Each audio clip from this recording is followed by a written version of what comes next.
ಸ್ನೇಹಿತರೆ, ನಾವಿವತ್ತು RWJ 2022 K P C conduct ಮಾಡಿರುವಂಥ RWJ ಪ್ರಶ್ನೆ ಬಗ್ಗೆ ಚರ್ಚೆ ಮಾಡುತ್ತಿದ್ದೇವೆ. ಹಿಂದಿನ ವಿಡಿಯೋದಲ್ಲಿ ನಾವು 1ರಿಂದ 50 ಪ್ರಶ್ನೆಗಳು ನೋಡಿದ್ದೇವೆ. ಇವತ್ತು 51ರಿಂದ 100 ಪ್ರಶ್ನೆಗಳ ಬಗ್ಗೆ ನೋಡೋಣ. ಸ್ನೇಹಿತರೆ, ಪಂಚಾಯತ್ ರಾಜ್ ಸಂಸ್ಥೆಗಳ ರಚನೆ, ಅಧಿಕಾರ ಮತ್ತು ಕಾರ್ಯಗಳನ್ನು ಅಧ್ಯಯನ ಮಾಡಲು ವಹಿಸಲಾದ ಕೆಳಗಿನ ಸಮಿತಿಗಳನ್ನು ಪರಿಗಣಿಸಿ. ಇಲ್ಲಿ ಫಸ್ಟ್ ಯಾವುದಂತಾರೆ ಸ್ನೇಹಿತರೆ, ಬಲವಂತರಾವ್ ಮೆಹ್ತಾ ಸಮಿತಿ 1957, ಸಂತನಾನ್ ಸಮಿತಿ, ಆ ನಂತರ ಅಶೋಕ್ ಮೆಹ್ತಾ ಸಮಿತಿ, ಆ ನಂತರ GVK ರಾವ್ ಸಮಿತಿ. ಸ್ನೇಹಿತರೆ, ಇಲ್ಲಿ ಎರಡನೇ ಪ್ರಶ್ನೆ, ಗ್ರಾಮ ಪಂಚಾಯತಿಗಳನ್ನು ರಚಿಸಲು ರಾಜು ಕ್ರಮ ಕೈಗೊಳ್ಳುವಂತೆ ಭಾರತ ಸಂವಿಧಾನದ ಯಾವ ಅನುಚ್ಛೇದಗಳು ಅನುವು ಮಾಡಿಕೊಡುತ್ತವೆ? ಇಲ್ಲಿ ಅನುಚ್ಛೇದ 40. ಸ್ನೇಹಿತರೆ, ಮುಂದಿನ ಪ್ರಶ್ನೆ 53ನೇ ಪ್ರಶ್ನೆ, ಕಳೆದ 4 ದಶಕಗಳಿಂದ ಇಫ್ಕೋ ಕಾರ್ಯನಿರತವಾಗಿರುವುದು. ಇದರಲ್ಲಿ ABC ಕರೆಕ್ಟ್ ಆಗಿರುತ್ತೆ. ರಸಗೊಬ್ಬರಗಳ ಉತ್ಪಾದನೆ ಮತ್ತು ಹಂಚಿಕೆ, B ಕೃಷಿ, ಸಾಮಾಜಿಕ ಮತ್ತು ಸಾಮುದಾಯಿಕ ಮುನ್ನೆಲೆ ಸೇವೆಗಳನ್ನು ಒದಗಿಸೋದು, C ಉತ್ಪಾದನೆ, ಮಾರಾಟ, ಸಾರಿಗೆ, ನಿರ್ದಿಶಕ್ತಿ ಬಳಕೆ ಕ್ಷೇತ್ರಗಳಲ್ಲಿ. ಅಂದರೆ ಇಲ್ಲಿ ಆಪ್ಷನ್ 3 ABC ಕರೆಕ್ಟ್ ಆಗಿರುತ್ತೆ. ಸಹಕಾರಿ ಸಂಸ್ಥೆಗಳ ಮೇಲಿನ ರಾಷ್ಟ್ರ ನೀತಿಯನ್ನು ಭಾರತ ಸರ್ಕಾರವು 2002ರಲ್ಲಿ ಘೋಷಿಸಿತು. ರಾಷ್ಟ್ರ ನೀತಿಯ ಮುಖ್ಯ ಧ್ಯೇಯವೇನು? ಇಲ್ಲಿ ಸರಿಯಾದ ಉತ್ತರ ಏನು ಸ್ನೇಹಿತರೆ? ಇವುಗಳಲ್ಲಿ ಎಲ್ಲವೂ ಅಂದರೆ ಸಹಕಾರಿ ಸಂಸ್ಥೆಗಳಿಗೆ ಪ್ರೋತ್ಸಾಹ ಮತ್ತು ಅಭಿವೃದ್ಧಿ ಬೆಂಬಲವನ್ನು ಒದಗಿಸುವುದು, ಪ್ರಾದೇಶಿಕ ಅಸಮಾನತೆಯನ್ನು ತಗ್ಗಿಸುವುದು, ಸಹಕಾರಿ ಸಂಸ್ಥೆಗಳ ಶಿಕ್ಷಣ, ತರಬೇತಿ, ಮಾನವ ಸಂಪನ್ಮೂಲ ಅಭಿವೃದ್ಧಿಯನ್ನು ಪೂರ್ಣಗೊಳಿಸುವುದು. ಓಕೆ ಸ್ನೇಹಿತರೆ, ಮುಂದಿನ ಪ್ರಶ್ನೆ ನೋಡೋಣ. ಪ್ರಿಯದರ್ಶಿನಿ ಯೋಜನೆ ಮುಖ್ಯ ಉದ್ದೇಶ ಏನು? ಮಹಿಳೆಯರನ್ನು ಸಹಕಾರ ಕ್ಷೇತ್ರದ ಮುಖ್ಯವಾಹಿನಿಗೆ ತರುವುದು. ಮುಂದಿನ ಪ್ರಶ್ನೆ, ಕೆಳಗಿನಲ್ಲಿ ವಸತಿ ಯೋಜನೆಗಳು ಯಾವುವು? ಇವುಗಳಲ್ಲಿ 3 ಬರುತ್ತೆ ಸ್ನೇಹಿತರೆ. ವಾಲ್ಮೀಕಿ ಅಂಬೇಡ್ಕರ್ ಯೋಜನೆ, ಆಶ್ರಯ ಯೋಜನೆ, ಇಂದಿರಾ ಆವಾಸ್ ಯೋಜನೆ. ಸಹಕಾರಿ ಸಂಘದ ನೋಂದಣಿ ಮತ್ತು ಇತರೆ ಚಟುವಟಿಕೆಗಳನ್ನು ಯಾರು ನಿಯಂತ್ರಿಸುವರು? RCS. ಸ್ನೇಹಿತರಲ್ಲಿ BMRCLನ ವಿಸ್ತರಣೆ, ಬೆಂಗಳೂರು ಮೆಟ್ರೋ ರೈಲು ಕಾರ್ಪೊರೇಷನ್. ನೋಡ್ರಿ, ಬೆಂಗಳೂರು ಮೆಟ್ರೋ ರೈಲು ಕಾರ್ಪೊರೇಷನ್. 59ನೇ ಪ್ರಶ್ನೆ, ಈ ಶ್ರಮ ಪೋರ್ಟಲ್ ಯಾರಿಗೆ ಸಂಬಂಧಿಸಿದ್ದು? ಈ ಶ್ರಮ ಪೋರ್ಟಲ್ ಯಾರಿಗೆ ಸಂಬಂಧಿಸಿದೆ ಅಂದರೆ ಅಸಂಘಟಿತ ಕಾರ್ಮಿಕರಿಗೆ. ಯಾರಿಗೆ? ಅಸಂಘಟಿತ ಕಾರ್ಮಿಕರಿಗೆ. 60ನೇ ಪ್ರಶ್ನೆ, ಕರ್ನಾಟಕ ಸರ್ಕಾರವು ಸ್ತ್ರೀ ಶಕ್ತಿ ಯೋಜನೆಯನ್ನು ಯಾವ ವರ್ಷದಲ್ಲಿ ಪ್ರಾರಂಭಿಸಿತು? 2000ರಿಂದ 2001. ಸಿಲಿಕಾನ್ ಸಿಟಿ ಎಂದು ಕರೆಯಲ್ಪಡುವ ಕರ್ನಾಟಕ ನಗರ ಯಾವುದು? ಬೆಂಗಳೂರು. ಸ್ನೇಹಿತರೆ, 62ನೇ ಪ್ರಶ್ನೆ, ಒಬ್ಬ ವ್ಯಕ್ತಿ ಅಕ್ರಮ ಬಂಧನವಾದಾಗ ಈ ಕೆಳಗಿನ ಯಾವ ರಿಟ್ಟನ್ನು ನ್ಯಾಯಾಲಯವನ್ನು ಹೊರಡಿಸುತ್ತದೆ? ಹಿಬಿಯಸ್ ಕಾರ್ಪಸ್ಸು. ವಿದೇಶಿ ಕೊಡುಗೆ ನಿಯಂತ್ರಣ ತಿದ್ದುಪಡಿ ಮಸೂದೆ 2020 ಸಂಸತ್ತು ಡ್ಯಾಶ್ ತಿದ್ದುಪಡಿಯುವ ಮೂಲಕ ಪಾಸು ಮಾಡಿತು. ಆಪ್ಷನ್ 1 ವಿದೇಶಿ ಕೊಡುಗೆ ನಿಯಂತ್ರಣ ಕಾಯ್ದೆ 2010. 64ನೇ ಪ್ರಶ್ನೆ ಸ್ನೇಹಿತರೆ, ಈ ಕೆಳಗಿನಲ್ಲಿ ಯಾವುದು ಗ್ರಾಮ ಸಭೆಯ ಕಾರ್ಯವಲ್ಲ? ಆಪ್ಷನ್ 4 ವ್ಯಾಜ್ಯಗಳನ್ನು ಇತ್ಯರ್ಥಪಡಿಸಿ ಗ್ರಾಮೀಣ ಜನರಿಗೆ ನ್ಯಾಯವನ್ನು ಒದಗಿಸೋದು. ಇದು ಅಲ್ಲ. ಅವರು ಗ್ರಾಮ ಸಭೆ ಕಾರ್ಯಗಳೇನು? ವಿವಿಧ ಯೋಜನೆಗಳಿಗೆ ಫಲಾನುಭವಿಗಳನ್ನು ಆಯ್ಕೆ ಮಾಡುವುದು, ಗ್ರಾಮ ಪಂಚಾಯತಿಯ ವಾರ್ಷಿಕ ಲೆಕ್ಕ ಪರಿಶೋಧನೆ ವರದಿಯನ್ನು ಪರಿಶೀಲಿಸುವುದು, ಗ್ರಾಮದಲ್ಲಿ ಆಗಬೇಕಾಗಿರುವ ಅಭಿವೃದ್ಧಿ ಕಾಮಗಾರಿಗಳನ್ನು ಪಟ್ಟಿ ಮಾಡುವುದು ಮತ್ತು ಕಾರ್ಯಕ್ರಮವನ್ನು ರೂಪಿಸುವುದು.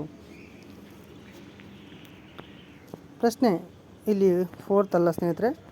ಓಕೆ, ಆಪ್ಷನ್ 2 4 ಮಾತ್ರ. ಆಧುನಿಕ ಕಾನೂನು ಶಿಕ್ಷಣದ ಪ್ರಥಮ ಯಾರು? ಡಾಕ್ಟರ್ NR ಮಾಧವ್ ಮೆನನ್ ಅವರು. 66ನೇ ಪ್ರಶ್ನೆ, ದಶಗ್ರಾಮೀಣ ಎಂದರೇನು?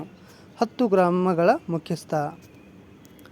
67ನೇ ಪ್ರಶ್ನೆ ಸ್ನೇಹಿತರೆ, ನೀತಿ ಆಯೋಗ ವಿಸ್ತರಿಸಿ ಸರಿಯಾದನ್ನು ಆರಿಸಿ. ಈ ನೀತಿ ಆಯೋಗ ವಿಸ್ತರಿಸೋದು national institution for transforming India.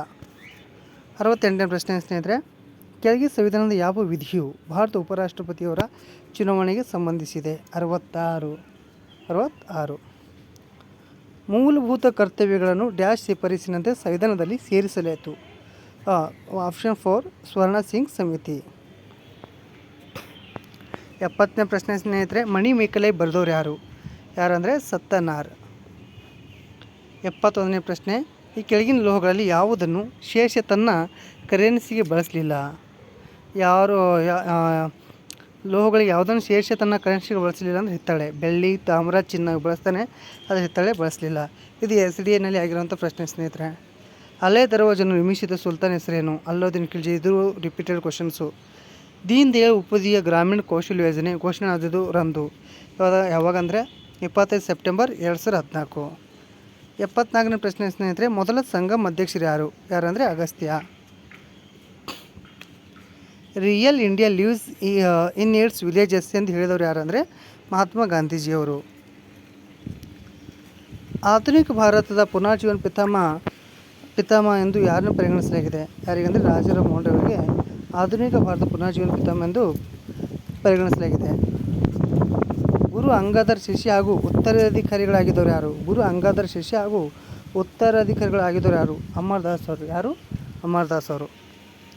ಸ್ನೇಹಿತರೆ, ಇಲ್ಲಿ ನೋಡೋಣ, ಭಾರತದಲ್ಲಿನ ಮ್ಯಾಂಗ್ರೋವ್ ಸಸ್ಯ ವರ್ಗಗಳ ಅಭಿವೃದ್ಧಿಗೆ ಸಂಬಂಧಿಸಿದ ಈ ಕೆಳಗಿನ ಯಾವ ಹೇಳಿಕೆಗಳು ಸರಿಯಾಗಿವೆ? ಇಲ್ಲಿ ಮ್ಯಾಂಗ್ರೋವ್ ಅರಣ್ಯಗಳು ಗಂಗಾ ನದಿ ಮುಖಜ ಭೂಮಿಯಲ್ಲಿ ಕಂಡುಬರುವವು, ಕರೆಕ್ಟಾಗಿರುತ್ತೆ. ಇಲ್ಲಿ ಮ್ಯಾಂಗ್ರೋವ್ ಮರಗಳು ಬೇರುಗಳಲ್ಲಿ ನೀರಿನಲ್ಲಿ ತೇಲುತ್ತಿರುತ್ತವೆ. ಮ್ಯಾಂಗ್ರೋವ್ ಅರಣ್ಯಗಳು 54 ಚದರ ಕಿಲೋಮೀಟರ್ ಅಂದರೆ 1.10 ಪ್ರದೇಶದಲ್ಲಿ 2000ಕ್ಕಿಂತ ಹಿಂದಿನ ವರ್ಷಕ್ಕಿಂತ ಅಧಿಕವಾಗಿ ವಿಸ್ತಾರಗೊಂಡಿವೆ. ಮ್ಯಾಂಗ್ರೋವ್ ಅರಣ್ಯ ಮರಗಳು ಸಮುದ್ರದ ಕಡೆಗೆ ಬಾಗಿರುತ್ತವೆ. ಇಲ್ಲಿ ಏನಂದರೆ ಇವುಗಳಲ್ಲಿ ಎಲ್ಲವೂ ಕರೆಕ್ಟಾಗಿರುತ್ತೆ ಸ್ನೇಹಿತರೆ. ಇಲ್ಲಿ 79ನೇ ಪ್ರಶ್ನೆ, ಯಾವ ಅವಧಿಯಲ್ಲಿ ಲಕ್ಷಾಂತರ ಭಾರತೀಯರನ್ನು ಮಾರಿಷಸ್ ಕೆರಿಬಿಯನ್ ದ್ವೀಪಗಳಿಗೆ ಕಳಿಸಲಾಯಿತು? ವಸಾಹತುಶಾಹಿ ಅವಧಿಯಲ್ಲಿ. 80ನೇ ಪ್ರಶ್ನೆ, ಕನ್ನಡದ ಮೊದಲ ಸಿನಿಮಾ ಯಾವುದು? ಸ್ನೇಹಿತರೆ, ಸತಿ ಸುಲೋಚನಾ. ಇಲ್ಲಿ 81ನೇ ಪ್ರಶ್ನೆ ನೋಡೋಣ, ಮೇಘಾ ಸ್ಫೋಟದ ಕುರಿತು ತಪ್ಪಾದ ಹೇಳಿಕೆಯನ್ನು ಪರಿಗಣಿಸಿ. ಇಲ್ಲಿ ಸರಿಯಾದ ಉತ್ತರ ಯಾವುದಾಗುತ್ತೆ ಅಂದರೆ ಸಿ, ಇದು ಅಧಿಕ ಉಷ್ಣಾಂಶ ಮತ್ತು ಸಮಗ್ರ ಆರ್ದ್ರತೆಯ ಕಾರಣದಿಂದಾಗಿ ಉಂಟಾಗುತ್ತದೆ. 80ನೇ ಪ್ರಶ್ನೆ ಸ್ನೇಹಿತರೆ, ಕನ್ನಡದ ಮೊದಲ ಸಿನಿಮಾ ಯಾವುದು? 82ನೇ ಪ್ರಶ್ನೆ ಸ್ನೇಹಿತರೆ, ಕೆಳಗಿನ ಭಾರತ ಯಾವ ರಾಜ್ಯವು ರ್ಯಾಡ್ಕ್ಲಿಫ್ ಗಡಿ ರೇಖೆಯನ್ನು ಹೊಂದಿರುವುದಿಲ್ಲ? ಹರಿಯಾಣ. ರ್ಯಾಡ್ಕ್ಲಿಫ್ ಗಡಿ ರೇಖೆಯನ್ನು ಹೊಂದಿರುವುದು ಯಾವುದಂದರೆ ಪಂಜಾಬ್, ಜಮ್ಮು ಕಾಶ್ಮೀರ ಮತ್ತು ರಾಜಸ್ಥಾನ. ಇದು ಭಾರತ ಮತ್ತು ಪಾಕಿಸ್ತಾನ ರೇಖೆಯಾಗಿದೆ. ಭಾರತ ಮತ್ತು ಪಾಕಿಸ್ತಾನ ರ್ಯಾಡ್ಕ್ಲಿಫ್ ರೇಖೆಯಾಗಿದೆ. ಭಾರತದಲ್ಲಿ ಡಿಸೆಂಬರ್ ತಿಂಗಳ ಅಂತ್ಯದಲ್ಲಿ ಹವಾಮಾನ ಪರಿಸ್ಥಿತಿ ಕೆಳಗಂಡಂತಿವೆ. ಆಪ್ಷನ್ 2 ಕರೆಕ್ಟ್ ಸ್ನೇಹಿತರೆ. ದಕ್ಷಿಣ ಗೋಳಾರ್ಧದಲ್ಲಿ ಮಕರ ಸಂಕ್ರಾಂತಿ ಮೇಲೆ ಸೂರ್ಯನ ಕಿರಣಗಳು ಲಂಬವಾಗಿರುತ್ತವೆ. ಆದರೆ ಉತ್ತರ ಭಾರತಕ್ಕೆ ಹೋಲಿಸಿದರೆ ದಕ್ಷಿಣ ಭಾರತದಲ್ಲಿ ವಾಯುವಿನ ಒತ್ತಡ ಹೆಚ್ಚಾಗಿರುತ್ತದೆ. ಇದು ತಪ್ಪು. ಓಕೆ. 84ನೇ, ಜೆಟ್ ಸ್ಟ್ರೀಮ್ ಎಂದರೇನು? ಅತಿ ಎತ್ತರದಲ್ಲಿ ಪಶ್ಚಿಮದಿಂದ ಪೂರ್ವಕ್ಕೆ ಬೀಸುವ ಬಲವಾದ ಗಾಳಿ. ಜೆಟ್ ಸ್ಟ್ರೀಮ್ ಅಂದರೆ ಅತಿ ಎತ್ತರದಲ್ಲಿ ಪಶ್ಚಿಮದಿಂದ ಪೂರ್ವಕ್ಕೆ ಬೀಸುವ ಬಲವಾದ ಗಾಳಿ ಸ್ನೇಹಿತರೆ. 85ನೇ ನೋಡೋಣ, 2022ರಲ್ಲಿ ಸೂರ್ಯನನ್ನು ಕುರಿತು ಅಧ್ಯಯನ ಮಾಡಲು ಇಸ್ರೋ ಯಾವ ಯೋಜನೆಯನ್ನು ಪ್ರಾರಂಭಿಸಿತು? Aditya L1 machine. 86 ಪ್ರಶ್ನೆ ಸ್ನೇಹಿತರೆ, ಈ ಹೇಳಿಕೆಗಳನ್ನು ಪರಿಗಣಿಸಿ ಮತ್ತು ಸರಿಯಾದ ಆಯ್ಕೆಯನ್ನು ಆರಿಸಿ. 2011ರ ಜನಗಣತಿಯಂತೆ ನಾಗಾಲ್ಯಾಂಡ್ ರಾಜ್ಯವು ಋಣಾತ್ಮಕ ಜನಸಂಖ್ಯೆ ಬೆಳವಣಿಗೆಗೆ ದರವನ್ನು ದಾಖಲಿಸಿದೆ. 2011ರ ಜನಗಣತಿಯಂತೆ ರಾಜಸ್ಥಾನದಲ್ಲಿ ಅತಿ ಹೆಚ್ಚು ಸಾಕ್ಷರತೆ ಲಿಂಗ ತಾರತಮ್ಯ ಕಂಡು ಬಂದಿದೆ. 2011ರ ಜನಗಣತಿಯಂತೆ ಉತ್ತರ ಪ್ರದೇಶವು ಅತಿ ಹೆಚ್ಚು ಜನಸಂಖ್ಯೆ ಹೊಂದಿದೆ. ಓಕೆ. ಅನಕ್ಷರತೆ, ಶಾಲೆ ಬಿಟ್ಟವರು, ಚಿಕ್ಕ ವಯಸ್ಸಿನಲ್ಲಿ ಮದುವೆ, ಮಾದಕ ವ್ಯಸನ ಮತ್ತು ಮದ್ಯಪಾನವು ಹದಿಹರೆಯದವರಿಗೆ ಸಂಬಂಧಿಸಿದ ಸಾಮಾಜಿಕ ಸವಾಲುಗಳಾಗಿವೆ ಸ್ನೇಹಿತರೆ. ABCD ಇವು 4 ಕರೆಕ್ಟಾಗಿರುತ್ತವೆ ಸ್ನೇಹಿತರೆ. ಆಪ್ಷನ್ 3 ಎಲ್ಲ ಹೇಳಿಕೆಗಳು ಕರೆಕ್ಟ್ ಇವೆ. ಇಲ್ಲಿ 87ನೇ ಪ್ರಶ್ನೆ, ಕೈಗಾರಿಕೆ ಮತ್ತು ಅದಕ್ಕೆ ಸಂಬಂಧಪಟ್ಟ ನಗರ. ಬೈಸಿಕಲ್ ಕೈಗಾರಿಕೆ ಇದು ಲೂಧಿಯಾನ ಸ್ನೇಹಿತರೆ.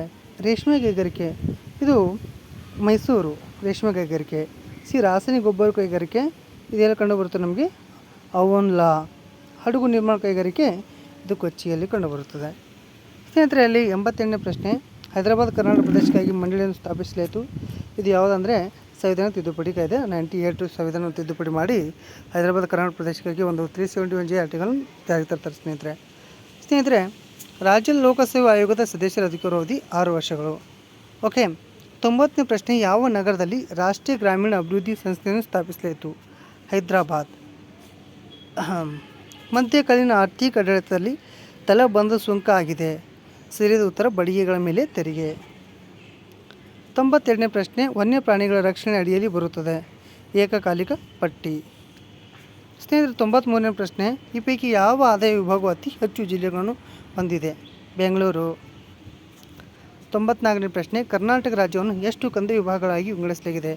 4 ವಿಭಾಗಗಳಾಗಿ ವಿಂಗಡಿಸಲಾಗಿದೆ.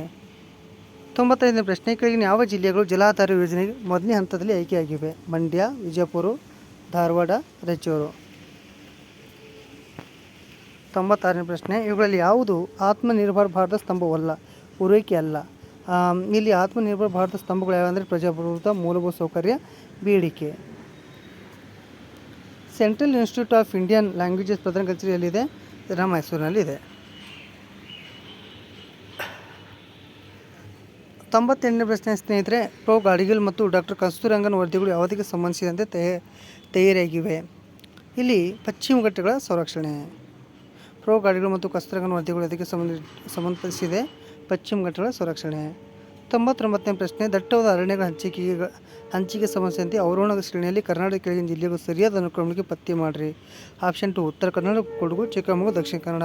ಸ್ನೇಹಿತರೆ, ಇದೇ ಪ್ರಶ್ನೆ ಮುಂದೆ WRDJನಲ್ಲಿ ರಿಪೀಟ್ ಆಗುತ್ತೆ. ಅಂದರೆ RWSನಲ್ಲಿರುವಂಥ ಒಂದು 5 ಕ್ವಶನ್ಸ್ ಮುಂದೆ WRDJನಲ್ಲಿ ಬಂದಿದ್ದಾವೆ ಸ್ನೇಹಿತರೆ. ಅದೇ ರೀತಿ ನಾವು JEE ಪ್ರಿಪ್ರೇಷನ್ ಮಾಡೋರು KPC ಗ್ರೂಪ್ ಸಿ ಎಲ್ಲ ಪ್ರಶ್ನೆ ಪತ್ರಿಕೆಗಳನ್ನು ಬಿಡಿಸೋದು ಕಡ್ಡಾಯವಾಗಿರುತ್ತೆ ಸ್ನೇಹಿತರೆ. ಯಾಕೆಂದರೆ KPC ಗ್ರೂಪ್ ಸಿ ಮತ್ತು ನಮ್ಮ JEE ಸೇಮ್ ಸಿಲೆಬಸ್ ಕೊಟ್ಟಿದ್ದಾನೆ. ನಾವು ಎಲ್ಲ ಪ್ರಶ್ನೆ ಪತ್ರಿಕೆಗಳು ಸಂಪೂರ್ಣವಾಗಿ ಚರ್ಚೆ ಮಾಡಿದರೆ ನಮಗೆ ಭಾಳಷ್ಟು ಬೆನಿಫಿಟ್ ಆಗುತ್ತೆ ಸ್ನೇಹಿತರೆ. 100ನೇ ಪ್ರಶ್ನೆ, ನದೀಮುಖ ಪರಿಸರ ವ್ಯವಸ್ಥೆಯು ಡ್ಯಾಶ್ ಜಂಕ್ಷನ್ನಲ್ಲಿ ಕಂಡುಬರುತ್ತವೆ, ಸಮುದ್ರ ಮತ್ತು ನದಿ. ಸ್ನೇಹಿತರೆ, ನಮ್ಮ ವಿಡಿಯೋಸ್ ನಿಮಗೆ ಇಷ್ಟವಾದರೆ ಲೈಕ್ ಮಾಡಿರಿ, ಶೇರ್ ಮಾಡಿರಿ, ಸಬ್ಸ್ಕ್ರೈಬ್ ಮಾಡಿರಿ. ನಾವು ಇದೇ ರೀತಿ ಎಲ್ಲ KPC ಗ್ರೂಪ್ ಸಿ, KS ಮತ್ತು RTO, FD, SDA, JEE, sericulture, ಅದೇ ರೀತಿ ನಮ್ಮ KPC ಕಂಡಕ್ಟ್ ಮಾಡಿರುವಂಥ ಎಲ್ಲ ಪ್ರಶ್ನೆ ಪತ್ರಿಕೆಗಳನ್ನು ಬಿಡಿಸಿದ್ದೀವಿ ಸ್ನೇಹಿತರೆ. ಇದು ಮುಂದೆ ಬರುವಂಥ ನಿಮಗೆ ಎಲ್ಲ ಎಕ್ಸಾಮ್ಗಳಿಗೆ PDOಗೆ, AEJಗೆ, RTOಗೆ, ಗ್ರೂಪ್ ಸಿಗೆ ಪ್ರತಿಯೊಂದು ಎಕ್ಸಾಮ್ಗೆ ನಿಮಗೆ ಭಾಳಷ್ಟು ಯೂಸ್ಫುಲ್ ಆಗುತ್ತೆ ಸ್ನೇಹಿತರೆ. ಧನ್ಯವಾದಗಳು. ಶುಭ ದಿನ.